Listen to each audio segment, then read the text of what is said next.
Halo, ahlan wa sahlan wa marhaban. Selamat datang di Cakap-Cakap Abdullah Al-Busroni. Assalamualaikum warahmatullahi wabarakatuh. Kembali kita masuk di acara Cakap-Cakap Abdullah Al-Busroni bersama narasumber kita, yaitu Mudir Pondok Pesantren Tahfiz Al-Quran Abdullah Al-Busroni, yaitu Al-Hafiz Al-Ustaz Bakhtiar Ahmad Panirangkuti, SOSI, MSI. Ayo Ustaz, salam dulu Ustaz, sapa dulu pemirsa kita. Salam, terima kasih. Assalamualaikum para pemirsa Abdullah Al-Busroni. Oke. Kita cakap-cakap sedikit Ustaz Mualim, terkait ini kan pesantren kita ini pesantren tahfiz basicnya Mualim ya. Kira-kira menurut Mualim ada nggak bagaimana sebenarnya kurikulum tahfiz ini? Saya kira untuk zaman sekarang ini banyak sekali kita dapat rumah-rumah tahfiz, pesantren tahfiz, baik itu di Kota Medan bahkan hampir di seluruh dunia. Kira-kira memang ada nggak satu rumusan kurikulum yang pasti kalau kita pakai metode ini berhasil gitu? Terima kasih Mualim Aflah yang telah bertanya. Tentunya kalau semua yang bertanya seperti itu, kita pasti memahami beberapa pakar menyampaikan tidak ada kurikulum yang baku terkait dengan pendidikan tahfiz, dikarenakan diibaratkan seperti pakaian, ketika cocok di kita belum tentu cocok untuk dipakai oleh orang lain begitu. Sama dengan pendidikan tahfiz, lembaga satu bilang itu adalah yang terbaik, lembaga satu juga bilang itu yang terbaik, namun belum tentu juga cocok untuk diaplikasikan untuk pesantren yang lain begitu. Jadi pendidikan tahfiz ini kan antara dua sentral dia, antara pendidik dan juga peserta didik. Kalau peserta didik itu tentu memiliki kemampuannya tersendiri. Kita sebagai pendidik haruslah menjembatani kemampuan itu dengan hidayah-hidayah yang ada begitu. Kita sebagai pendidik selalu berusaha bagaimana para santri ini dapat menghafal Al-Quran, dapat termuliakan dengan Al-Quran. Sebagaimana firman Allah, Qaf wal Qur'anil Majid, Qaf dengan demi Al-Quran yang mulia begitu kan. Jadi yang kita ketahui adalah kalau diibaratkan dengan sederhana, pendidikan tahfiz itu ada kemampuan yang berasal dari Allah yang bisa kita sebut secara awam dengan istilah mauhibah. Mauhibah, iya, Mualim ya? Mualim. Itu cuma konsep mauhibah itu Mualim? Mauhibah kan kalau dalam sederhananya karunia Allah yang diberikan tanpa kita mencari ataupun berusaha begitu.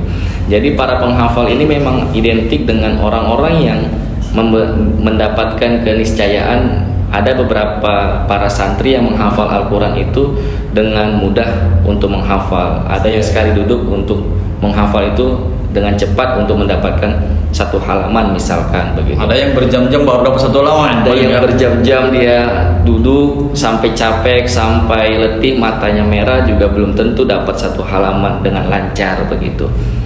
Begitu dia Mualim. Berarti yang duduk capek menghafal itu sampai berdarah-darah, berkeringat-keringat, ngantuk-ngantuk, itu nanti bukan mauhibah namanya Mualim ya. Makanya ada dua istilah kan antara dia mauhibah dengan kesungguhan begitu. Kalau dia menyadari dirinya itu tidak mendapatkan karunia yang secara instan diberikan oleh Allah, maka itu bisa didapatkan dengan cara dia bersungguh-sungguh untuk menghafal Al-Quran. Kalau diibaratkan bola udah kayak Messi sama Ronaldo ini Mualim ya? Iya, kalau Messi bakat alam, kalau Ronaldo dia perlu kerja keras ya, dan lain sebagainya Mualim. Itu tidak ada yang instan sebagai seorang penghafal Al-Quran. Meskipun dia mendapatkan karunia dari Allah Subhanahu Wa Taala, ya sentral tetap harus dimurojaahkan begitu. Hari demi hari, minggu demi hari, minggu demi minggu, bulan demi bulan begitu. Kalau menurut Mualim, berapa juz lah cocoknya satu hari kita murojaah biar paten ya kan? Aduh, kalau murojaah itu seminimal-minimalnya kata guru kita begitu kan, ya pinomat ada yang 3 juz menyampaikan, ada juga yang 5 juz.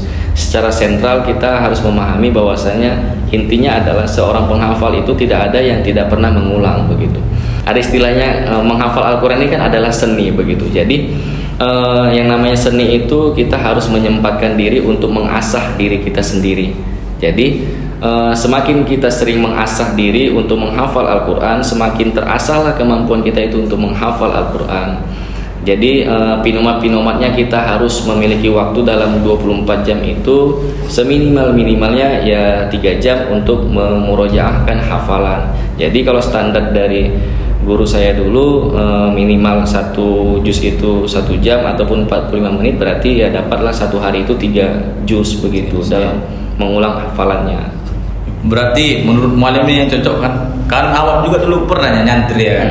Pernah nyantri, pernah juga ngulang dalam angkot, nggak keluar dia suaranya, dalam hati terus.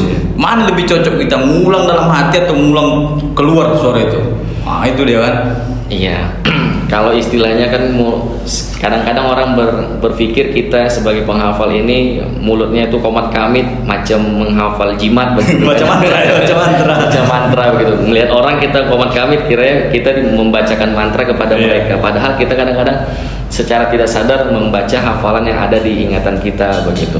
Jadi ya kalau kita dalam ruang lingkup umum tentunya kita seminimalnya membaca ataupun mengulang hafalan itu sedengar kita saja. Komat kamit lah, komat kamit lah istilahnya kan. Tapi bukan mbah dukun ya? Dan mbah dukun nah begitu. Tapi kalau dalam satu tempat secara eksklusif kita bisa bermurojaah sesuai dengan tartil begitu. Tentunya itu akan memudahkan kita untuk mengingat hurufnya secara lafaz begitu kan, penyebutannya dan sebagainya begitu. Oke, baiklah pemirsa cakap-cakap Abdullah Al-Busroni, mari sama-sama kita dengarkan closing statement dari muallim kita, narasumber kita pada sore hari ini. Oke. Kalau closing statement dari kita begitu kan, yang namanya hafal Al-Quran itu harus dimulai dari pertama sekali adalah membaca Al-Quran, yang kedua adalah menghafal Al-Quran, dan tentunya sebagaimana yang kita di pesantren Tahfiz Al-Quran Abdullah Al-Busroni ini tidak hanya menghafal Al-Quran, namun tetap diharuskan untuk mempraktekkan apa yang kita hafal. Jadi yang pertama adalah membaca, yang kedua adalah menghafal, yang ketiga adalah mempraktekkan apa yang kita hafal, yaitu berakhlak Al-Quranul Karim. Oke, para pemirsa cakap-cakap Abdullah Al-Busroni dimanapun Anda berada, sampai jumpa di lain kesempatan. Billahi taufiq wal hidayah. Assalamualaikum warahmatullahi wabarakatuh. Waalaikumsalam warahmatullahi wabarakatuh.